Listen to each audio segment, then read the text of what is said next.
आत्मसम्मान। यह हिंदी कहानी शैली की है, जो अपने आत्मसम्मान की रक्षा के लिए एक महत्वपूर्ण कदम और फैसला लेती है, जो उसकी जिंदगी को उलट-पुलट कर रख देती है। तो आइए जानते हैं, ऐसा क्या हुआ था शैली के साथ जिसने उसे अपने आत्मसम्मान की रक्षा के लिए मजबूर किया उस फैसले को लेने के लिए। शैली, ये ठीक नहीं है, रंजन तुम्हारा पति है। उसके साथ इस तरह का व्यवहार, ये ठीक नहीं है। लोग क्या कहेंगे कि तुम्हारे माता पिता ने तुम्हें यही संस्कार दिया है। शैली एक हंसमुख और चंचल लड़की है, जिससे मिलती उसका दिल जीत लेती। उसकी हंसी जैसे पतझड़ में बसंत लगती थी। सुंदरता तो ऐसी जैसे भगवान को कितनी फुर्सत थी इसे बनाते वक्त। हर एक चीज को इतनी बारीकी से नाप-तोल कर बनाया। रंग जैसे चांदनी की किरण सी उजली, आंखें तो ऐसी कि कोई देखे तो बस देखता ही रहे। रंजन की मां सावित्री देवी ने उसे एक समारोह में देखा था। उसे देखते ही मोह गई और अपने घर की बहू बनाकर ले आई। सबको शैली की किस्मत पर नाज हुआ कि घर बैठे इतने बड़े घर का रिश्ता आया और बिना कोई दान दहेज के शादी भी हुई। ये अलग बात है कि शैली के पिता ने अपने हैसियत से बढ़कर किया सब, पर इस बात से खुश थे कि बेटी वहां राज करेगी। हर पिता की तरह उनका भी सपना सच हो गया था कि बेटी अच्छे घर में जाए। शैली को भी अपनी किस्मत पर यकीन नहीं होता था कि इतने अच्छे घर में उसकी शादी हुई। इतना बड़ा घर, नौकर चाकर, सुख सुविधा की सारी चीजें जिसके बारे में वह कभी सोच भी नहीं सकती थी।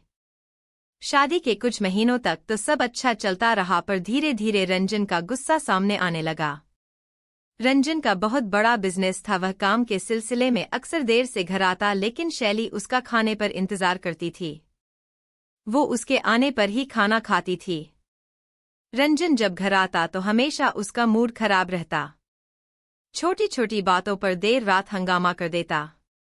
कभी खाना अच्छा नहीं लगा तो, कभी एसी का टेम्परेचर कम ज्यादा है तो, कभी उसकी चीजें समय पर उसके हाथ में नहीं मिली तो, या उसके सामने शैली का फोन बजा तो उसका गुस्सा आना तय था। और वो गुस्सा फिर शैली के गालों पर निशान छोड़ जाता। शैली हमेशा कोशिश करती कि रंजन को गुस्सा न आए, लेकिन कोई ना कोई कमी निकाल कर रंजन अपने काम का सारा गुस्सा शैली पर निकाल लेता। शैली भी कब तक सहती। आज उसने रंजन को जवाब दे दिया उसी की भाषा में। तो उसकी सास सावित्री देवी आग बबूला हो गई कि पत्नी का क्या यही धर्म है। तुम्हें तो भगवान नरक में भी जगह नहीं देगा। इतने बड़े घर में शादी होने के लिए लड़कियां व्रत उपवास क्या क्या नहीं करती, और तुम्हें तो बैठे बिठाए मिल गया तो कोई कदर नहीं।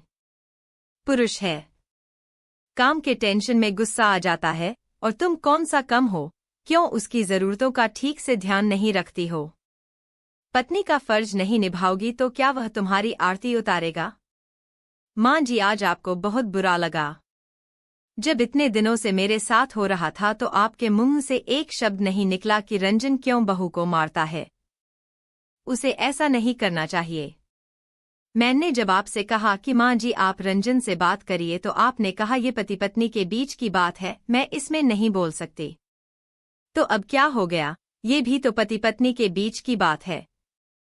और रही बात नरक में भी जगह नहीं मिलने की, तो आपको क्या लगता है अभी मैं स्वर्ग में हूं।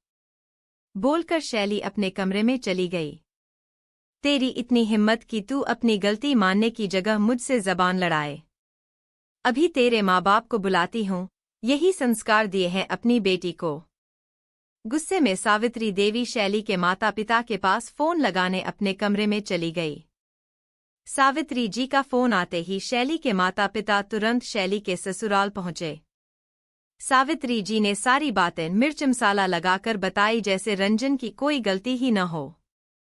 सावित्री जी की बातों को सुनकर शैली के माता पिता ने भी शैली को ही दोषी मान लिया और शैली पर ही बरस पड़े। शैली की मां ने कहा, बेटी क्या हमने तुम्हें यही संस्कार दिए हैं कि तुम अपने पति पर हाथ उठाओ। क्या हमने तुम्हें इसीलिए इतना पढ़ाया लिखाया तुम अपने पति का सम्मान ना करो। क्या कमी है रंजन में, बस यही ना कि उसे गुस्सा ज्यादा आता है। किस मर्द को गुस्सा नहीं आता। क्या तुम्हारे पिता को गुस्सा नहीं आता तो क्या मैंने कभी उन पर हाथ उठाया।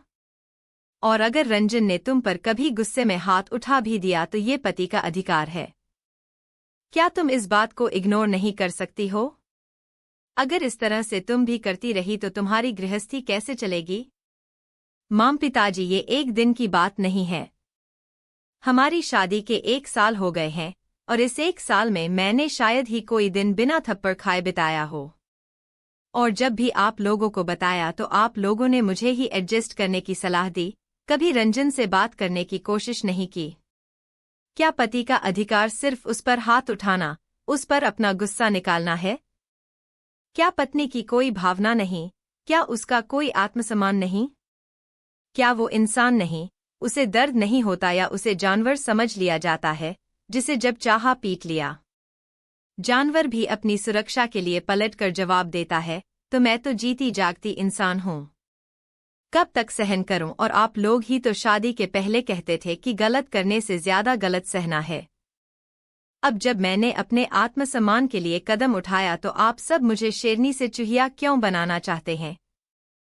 माम पिताजी, अब और नहीं रह सकती ऐसे इंसान के साथ।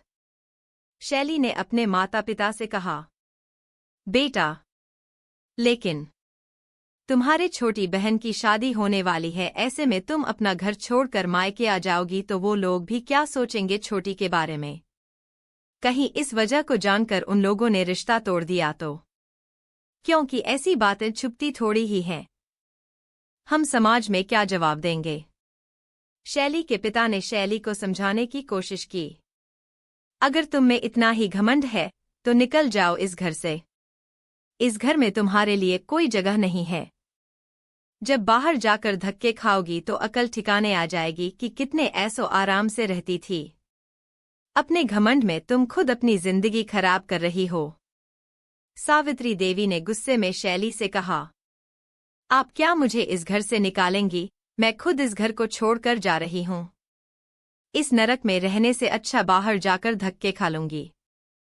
और हाँ माम पिताजी, आप लोग भी परेशान मत होइए, मैं आप लोगों पर भी बोझ नहीं बनूंगी। मैं अपने आप को खुद संभाल सकती हूँ। शैली ने अपने सास सावित्री देवी और अपने माता पिता को अपना फैसला सुनाया और अपना सामान लेकर वहां से जाने लगी। तभी शैली के पिता ने उसे रोकने की कोशिश की और कहा, शैली बेटा रुक जाओ। इस तरह से कोई घर छोड़कर जाता है क्या? पहले रंजन को आ तो जाने दो, मैं बात करूंगा उससे। कोई ना कोई समाधान निकल ही जाएगा। बेकार में बात को क्यों बढ़ाना? नहीं पिताजी, अब बात करने के लिए आप लोगों ने बहुत देर कर दी। इससे पहले मैं अपना आत्मसम्मान भूल जाऊं, मुझे इस घर से चले जाना चाहिए। इतना कहकर शैली उस घर को छोड़कर चली गई। दोस्तों, आप ही बताइए, क्या हमें अपने आत्मसम्मान की रक्षा नहीं करनी चाहिए? क्या समाज के डर से अपने आप को जीते जी मार देना चाहिए? क्या शैली ने अपने आत्मसम्मान के लिए जो किया वो गलत किया? ऐसे ही अन्य रोमांचक और प्रेरणादायक हिंदी कहानियों को पढ़ने के लिए हमारे चैनल प्रेरक कहानी को विजिट करना ना भूलें।